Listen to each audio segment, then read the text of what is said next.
Le recouvrement de ce blocos par une mosaïque de miroirs s'inscrit dans la tradition du land art avec une dimension esthétique et politique qui lui est propre.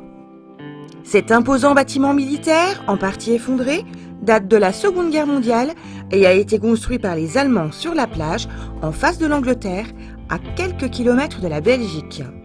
Le miroir évoque des problèmes essentiels, celui de notre propre identité et celui des caractères de la réalité. Il peut être source d'illusions, mais aussi de prise de conscience.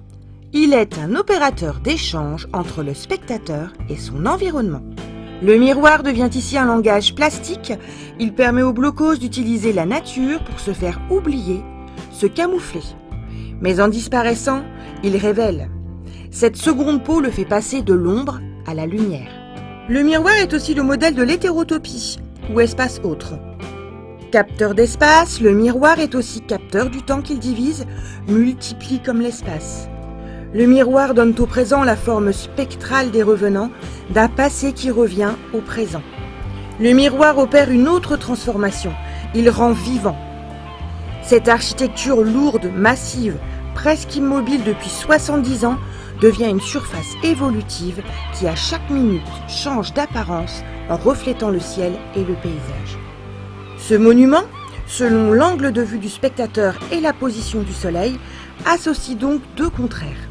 L'effacement, la disparition, le camouflage puisqu'il fait disparaître le béton et reflète la nature, mais aussi la mise en lumière puisqu'à certaines heures du jour, selon l'ensoleillement, il capte le feu de la lumière et produit un effet d'aveuglement.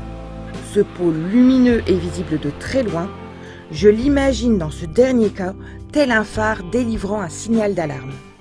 À une époque dans l'histoire de l'humanité où l'homme ne s'est jamais autant regardé éperdu dans son propre reflet, au point de s'y enfermer, le miroir ici réfléchit ce que l'homme a abandonné et ce qu'il est en train de détruire, la nature. Une absurdité incommensurable à l'image de ces millions de tonnes de béton échouées là, dans les dunes de Flandre. En créant un espace d'illusion, le miroir dénonce comme plus illusoire encore l'espace réel et l'aveuglement dans lequel nous vivons. Mais ce monument solaire, ce contre-espace, permet également de laisser entrer l'imaginaire dans le béton. Il démontre la possibilité d'une victoire de l'imagination et de la création sur la destruction. Le travail sur la lumière, en fait, c'est remettre en lumière ce patrimoine en fait, qui est complètement laissé à l'abandon ici. Et puis en même temps, c'est un travail de camouflage, donc c'est de le faire disparaître et puis de le remplacer par la nature. L'idée, c'est vraiment c'est de remplacer le béton par la lumière. C'est un plaisir, c'est une passion, c'est quoi? Par un jour comme aujourd'hui, ouais, il fait magnifique, c'est vraiment super agréable de travailler ici. Et bon, après, je travaille sous tous les temps, donc ça dépend vraiment, mais sinon, ouais, c'est mon travail. Le contact avec les visiteurs de passage. Bah, ça se passe bien, il y a beaucoup de Belges, beaucoup d'Allemands, des Anglais aussi, il y a eu pas mal d'Anglais pour les commémorations. Et au niveau des subventions? C'est un projet qui est complètement autofinancé en fait, il n'y a aucune aide de la collectivité ou quoi que ce soit. Les miroirs sont récupérés, ça vient des chutes des miroitiers. Et la colle par contre je l'achète, c'est une colle spéciale extérieure qui tient le gel, les intempéries et voilà. Et là je suis en recherche de subventions en fait pour le mois de septembre, parce que la mosaïque sera finie pour poser un joint de carrelage en fait, un joint de carrelage de salle de bain pour solidifier toute la structure. Et au niveau de la commune, n'avez pas peur pour le dégradement des patrimoines?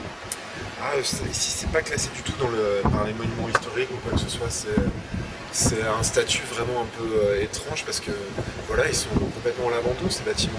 Du côté de la batterie là-bas, en fait, ils sont en train de se désagréger, il y en a qui vont vraiment s'effondrer.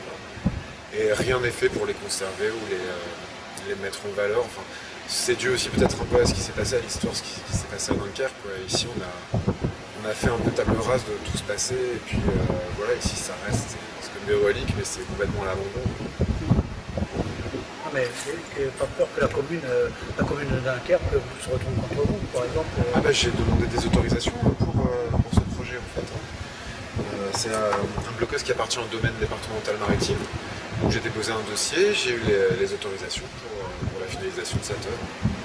qu'au fil du temps, ça peut se désagréger. Bien. Ah, c'est pas quelque chose qui va durer 30 ans, enfin, je ne l'ai pas pensé pour ça, d'autant plus que la mer avance, qu'il y a l'érosion côtière. Donc voilà, c'est quelque chose qui va durer sans doute 2 ou 3 ans, je sais pas, en fonction de l'entretien. Et voilà, en fait, la problématique ici, c'est la casse. Donc après, moi je vais assurer une restauration, comme toutes ces parties basses, elles vont être restaurées, mais je vais pas y passer ma vie non plus. Il faudra qu'il y ait un relais aussi sur le terrain pour s'occuper de ça.